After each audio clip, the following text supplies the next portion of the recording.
Bonjour, bienvenue au symposium Art et Art du 18 février 2008. Nous sommes à l'université Paris Diderot, Paris 7, sur le campus de Jussieu. Aujourd'hui, notre invitée est Sylvie Buisson,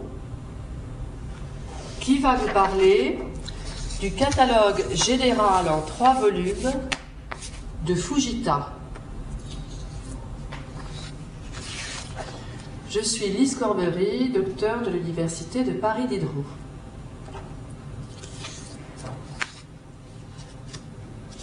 Le premier volume du catalogue général de l'œuvre de Fujita a été édité en 1987 chez ACR Éditions à Paris. Il a été écrit par Sylvie Buisson et Dominique Buisson. Je vais vous montrer la couverture de ce premier volume et Sylvie Buisson va nous expliquer quelle est l'utilité d'un catalogue raisonné ou d'un catalogue général pour l'œuvre d'un artiste et en quoi cet outil est indispensable pour le marchand, pour l'expert et pour le collectionneur. Donc je donne la parole à Sylvie Buisson. En effet, un catalogue raisonné est un outil de travail qui est largement illustré évidemment puisque chaque œuvre est reproduite en noir et blanc et certaines en couleur et ça permet donc de fixer le dessin, la peinture et la sculpture, le cas échéant, dans son temps. Mais le catalogue raisonné est surtout une manière de classer l'œuvre d'un artiste qui, d'une manière spontanée, a toute sa vie illustré finalement son propos. Et ces œuvres, bien entendu, au fur et à mesure de son temps et de son époque, ont voyagé, c'est-à-dire qu'elles sont nécessairement à un moment donné vendues, c'est-à-dire elles passent d'une collection à une autre, de la main de l'artiste à un collectionneur via une galerie ou via éventuellement une salle de vente, et ces œuvres donc sont dispersées dans la nature, si on peut dire. Et l'œuvre de l'historien, du scientifique, est justement de réunir cette mosaïque qui s'est cassée à un moment ou à un autre, au moment où l'atelier de l'artiste finalement est éclaté parce qu'il meurt, ou même avant parce que les œuvres sont vendues, pour finalement reclasser ces œuvres dans leur contexte, depuis la première œuvre jusqu'à la dernière œuvre. Alors c'est évident qu'un artiste aussi prolixe que Fujita pose problème parce que ces œuvres sont éparpillées dans le monde entier. Elles sont au Japon, elles sont en France, elles sont en Amérique latine, elles sont aux États-Unis, en Allemagne, en Espagne, en Algérie, où il est allé, on va dire un peu dans le monde entier, ne serait-ce que son voyage en Amérique latine, qui a été finalement très prolixe d'œuvres, pose un problème parce que certaines œuvres sont dans des collections extrêmement fermées. Donc petit à petit, les collections s'ouvrent, un peu comme les fleurs s'ouvrent au fur et à mesure du temps, et lâchent un certain nombre d'œuvres dans la nature, et nous sommes là évidemment pour les observer, les photographier et les dater quand elles ne le sont pas, les titrer en fonction de la connaissance que l'on peut avoir de l'artiste au jour d'aujourd'hui. Alors ce volume 1, qu'a-t-il de particulier? Donc vous l'avez travaillé, c'était en duo. Vous l'avez fait avec Dominique Buisson, qui était votre époux. Alors cette recherche, elle a commencé comment? Eh bien, elle a commencé en fait par plusieurs voyages au Japon, par un circuit, je dirais, d'initiation classique entre excursions, découvertes, etc., quand on a entre 20 et 30 ans. Et puis finalement, Fujita s'est imposé à l'un comme à l'autre comme l'artiste lien, si on peut dire, entre ces deux cultures qui sont l'Orient et l'Occident. Et Fujita était un artiste finalement assez méconnu en France, d'ailleurs comme il l'était au Japon, du fait même qu'il n'y avait pas d'ouvrage sur lui. Et ça a été un peu un défi. Le Fujita, c'était l'Arlésienne à Paris. Sa dernière épouse, Madame Fujita, ne reviendra pas là-dessus parce qu'elle a changé depuis beaucoup. Elle a évolué, si je puis dire, dans la diffusion de l'œuvre de son mari. Mais à l'époque, elle interdisait toute publication. Donc on a dû malheureusement, je dirais, être obligé de s'imposer à elle parce que ça a été un procès qui a duré 7 ans et qui a fait d'ailleurs jurisprudence. Nous avons dû donc imposer finalement à Madame Fujita le fait de faire un livre sur son mari. Voilà, donc première publication en 1987, après donc un procès qui a duré 7 ans, et je pense que depuis rien ne s'est arrêté. C'est la famille qui a attaqué parce qu'elle ne voulait pas qu'il y ait de livres sur l'artiste. C'est-à-dire que oui, on lui a demandé l'autorisation, elle nous a interdit, et nous-mêmes on avait déjà travaillé en amont pendant de nombreuses années à réunir des œuvres, à les étudier, etc. Et on se voyait mal laisser toute cette recherche dans une malle ou à l'époque il n'y avait pas d'ordinateur. D'autant plus qu'il n'y avait pas de travail vraiment fait sur Fujita, c'est-à-dire d'œuvres entamées d'historiens sur Fujita. Tout le monde attendait que Madame Fujita disparaisse. Or, il n'y a rien de pire pour un artiste que de ne pas être publié. Un artiste ne fait que travailler pour qu'on le connaisse et pour communiquer avec les autres. Donc on s'est battu pour ça. On ne s'est pas battu contre Madame Fujita, on s'est battu pour Fujita. D'accord. Et donc ce livre, dans ce volume 1, comment pourriez-vous le classifier par rapport aux 2 autres qui viennent après?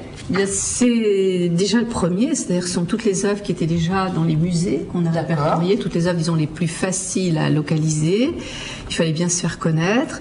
Celles qui étaient chez ces principaux marchands, qui nous ont délivré toutes leurs archives. Et puis petit à petit, le 2e volume a été finalement la suite du premier, dans le sens où, étant un peu plus connus, les gens se sont adressés à nous et les œuvres sont arrivées un peu d'elles-mêmes. C'est-à-dire que par le courrier, par différents biais de relations et de réseaux, le 2e volume s'est constitué. Mais tout de même, entre 1987 et 2001, il s'est passé beaucoup de temps avant qu'on ne publie le 2e volume, qui en fait la suite est dans la vie, c'est-à-dire la biographie avec plus de détails, et dans les œuvres. Donc on était à la fin du 2e volume à 3200 œuvres répertoriées. Mais là, ce qui est intéressant, c'est que, si j'ai bien compris, le volume 2, ce n'est plus un duo, c'est Sylvie Buisson uniquement, hein? Oui, c'est-à-dire que Dominique Buisson s'est arrêté, si je puis dire, dans son travail d'historien de Fujita, en travaillant uniquement sur le Japon, qui est son domaine de recherche, c'est-à-dire le Japon traditionnel. Et quant à moi, je suis rentrée à l'Union française des experts en 1989, et depuis ça, je certifie, si je puis dire, les œuvres de Fujita. Très bien. Et donc, d'où la naissance du volume 2, publié en 2001, toujours chez ACR Éditions à Paris. Absolument. D'accord. Alors, donc, comme vous disiez, il y a eu encore plus d'heures, encore plus de recherches biographiques. Oui, et en 2007, donc, on se sentit prêt à faire un 3e volume. Alors, je vais montrer quand même, parce que je n'ai pas montré, c'est-à-dire la couverture du volume 2, avec, on le voit bien, Sylvie Buisson, qui est l'auteur et l'expert unique à partir de... Voilà. Et toujours chez ACR Éditions. Alors ce sont des livres que l'on peut se procurer évidemment toujours dans le commerce, qui sont toujours commercialisés. Donc ils sont toujours commercialisés. On peut les trouver donc dans toutes les grandes librairies spécialisées en beaux-arts. Hein. Absolument. D'accord. C'est bien, il n'est pas épuisé. Hein. Non, on les trouve toujours. Il y a eu une réédition qui a été faite du 1er volume, d'ailleurs en 2001, au moment où le volume numéro 2 est sorti. Parce que le problème qu'on a beaucoup dans les catalogues raisonnés, c'est que parfois ils sont épuisés. Et donc c'est comme des Hervos ou des livres comme ça. Voilà, c'est pas facile voilà. Ceux-là sont encore accessibles, disons. D'accord. Donc ça, c'est le volume 2. Et on passe ensuite à ce remarquable livre, qui est donc le volume 3, on peut dire, du catalogue général, comme on le voyait, et qui a un titre particulier. Qui s'appelle Fujita inédit, puisque ce sont les œuvres donc, qui ont été retrouvées depuis 2001. Nous sommes là donc en 2007, fin 2007, et cet ouvrage est commercialisé donc à partir en fait du début 2008. Et dans cet ouvrage-là, la grande nouveauté, c'est que nous avons fait une traduction en japonais et en anglais qui permet donc à tous les étudiants, si je puis dire, du monde entier, les chercheurs et tout le monde du marché de l'art évidemment, de s'intéresser à Fujita. Et cette démarche-là, évidemment, est tout à fait nouvelle par rapport au 1 et au 2, d'autant plus que cet ouvrage vaut un tiers de moins, même moins encore, puisque le premier ouvrage est commercialisé aux environs de 200 € et celui-là est aux environs de 40 €. Donc il est beaucoup moins cher et permet donc de rentrer dans d'autres bibliothèques, si je puis dire. Oui, parce qu'en effet, les deux, le volume 1 et le volume 2, comme vous le disiez, donc de 1987 et 2001, étaient en français uniquement. Seulement en français. D'accord. Et à l'usage de l'Europe, en fait. C'est-à-dire que c'est un travail de défrichage, si on peut dire. Donc là, c'est un grand bouleversement. Là, c'est un grand bouleversement, oui. Il est en français, anglais et japonais. On s'adresse à un public beaucoup plus large, à des chercheurs de toutes les nationalités, et on espère pouvoir rééditer ensuite le volume 1 et le volume 2 en anglais et en japonais. Ça va sans doute être un des premiers chantiers que nous allons entamer maintenant. C'est un grand changement, puisqu'en plus, celui-ci n'est plus chez ACR, mais il est édité en 2007 par 3 maisons d'édition, ou par 3 entités, qui sont à l'encre rouge, les archives artistiques et la fondation d'Ishido. Alors je vais me permettre de feuilleter en même temps que Sylvie Buisson va peut-être commenter. Naturellement, c'est toujours mieux d'avoir le livre, et comme on le disait, il est disponible. Vous pourrez remarquer à quel point il est magnifique. C'est un ouvrage vraiment remarquable, de très grande qualité, et qui en effet est très peu onéreux pour ce genre de livre. On est à une époque maintenant où on est concurrencé évidemment par Internet, si je puis dire, quand on parle du papier. Et c'est vrai qu'on a envie d'avoir accès très rapidement à l'information, et cette information est très morcelée, si je puis dire, dans cet ouvrage. C'est-à-dire qu'on a beaucoup d'images, comme on pourrait en trouver aussi bien sur un site Internet.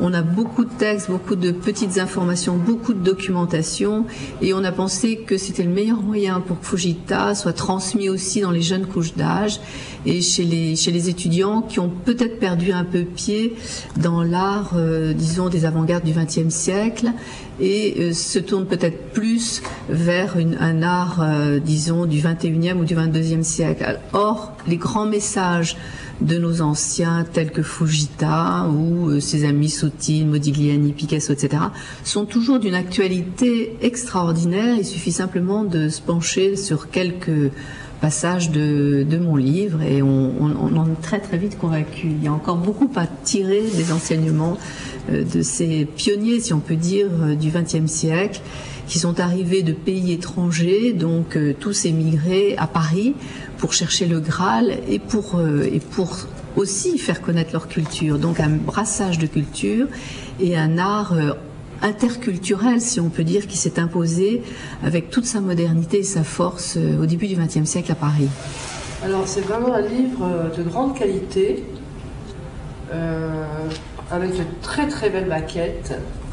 C'est vraiment un beau travail, riche. Et donc sur chaque page, on aperçoit un pavé en français, un pavé en anglais, un pavé en japonais, ce qui est même intéressant pour les étudiants qui étudient le japonais, parce qu'ils ont la traduction à côté, entre le français et le japonais notamment, pour les universitaires. Et la traduction anglaise est aussi d'une très grande qualité. Donc c'est un livre qui fait combien de pages ? 416 pages.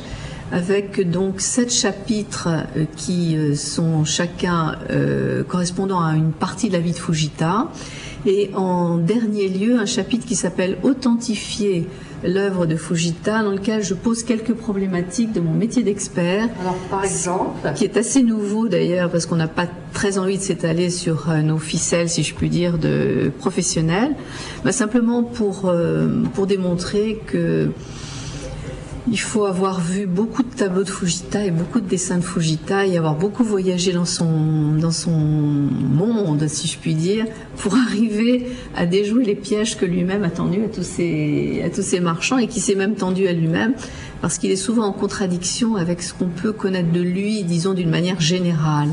Donc, il m'est arrivé devant certaines œuvres qui posaient problème d'expertise, problème d'authentification, de démontrer que c'était des œuvres authentiques alors qu'elles avaient toute l'apparence d'œuvres qui n'étaient pas de Fujita, et le contraire, tout simplement parce que je connaissais un petit épisode de la vie de Fujita qui m'a permis d'authentifier un tableau.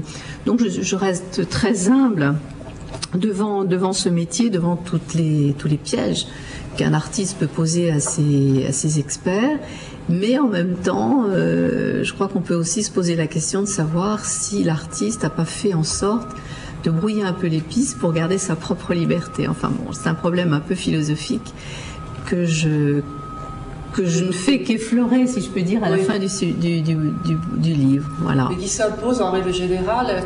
Nous avons déjà fait des visioconférences sur l'expertise, et très souvent, la question ici, c'est oui, mais avec la science, on peut prouver. Et là, à chaque fois, en effet, la réponse était mais c'est bien plus compliqué que cela, et tous les faussaires peuvent utiliser la science pour fabriquer des faux. Absolument. Et faire croire que c'est un vrai. Et en effet, il faut comme vous une connaissance immense de la vie et de l'œuvre pour pouvoir savoir s'il s'agit d'un vrai ou d'un faux. Ce n'est pas seulement des pigments ou de la peinture. Hein. Ça peut aider, une expertise scientifique peut aider effectivement de temps en temps, quand on a un grand doute, ou bien simplement parce que la personne qui vous amène le tableau est persuadée que c'est un vrai, alors que vous êtes persuadé que c'est un faux.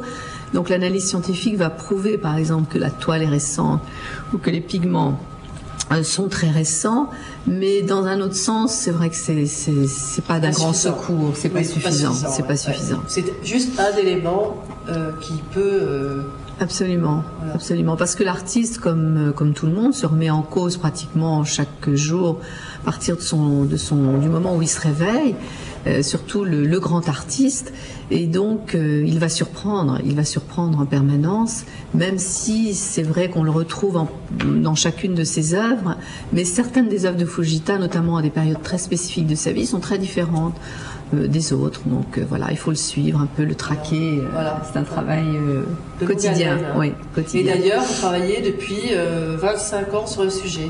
Oui, un peu plus, presque. Même plus, oui. Oui, même plus. Ouais. Donc ça prouve qu'il faut presque 30 ans, oui.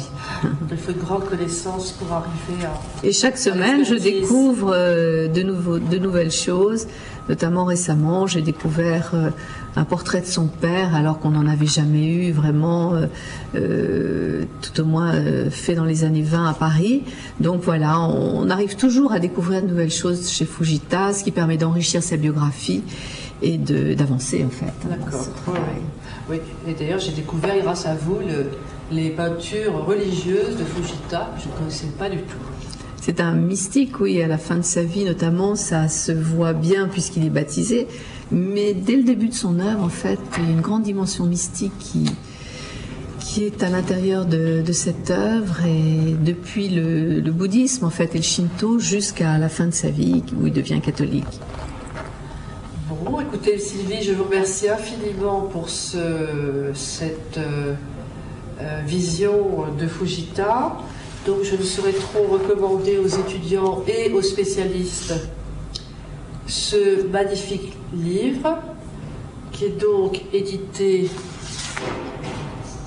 qui vient juste de sortir, qui a été édité en 2007 en coédition avec à l'encre rouge les archives artistiques, la fondation d'Ishido et les volumes 2 du catalogue général de l'œuvre de Fujita aux éditions ACR sont toujours disponibles dans les grandes librairies de Beaux-Arts, ainsi que le volume 1 qui a été fait en duo avec Sylvie Buisson et Dominique Buisson.